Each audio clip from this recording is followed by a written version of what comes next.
Hey guys, and welcome back to the build. In this video, I want to try to answer one of the harder things to do whenever you're making cabinet doors, and that is sizing your center panel.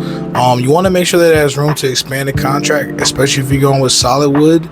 But in this case, I'm going with 1/4" plywood. You can either use 1/4" and or 1/2" plywood if you want the back of it to be flush, or if you're planning to make like a raised panel or something like that. But in this case, since we're doing shaker style doors, this 1/4" sandy plywood has a nice enough finish on it, and it's already fairly smooth as it is. So the first thing I'm going to do is actually rip it to be the overall height of the doors.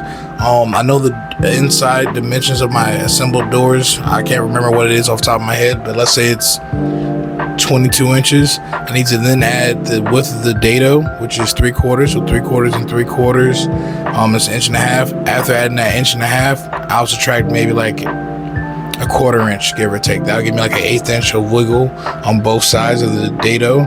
That way my panel doesn't bottom out whenever I actually assemble the cabinet. Then what I'm going to do is actually get the actual width, is to use that one of the actual rails. The rails plus the tenon is the full width that the panel can be. So once I actually rest the rail up against the fence, I bring it to where it's just shy. Say the rail is 22 inches. When I line it up on the fence, I actually have the tenon, maybe like a 1/4 inch or so past the blade.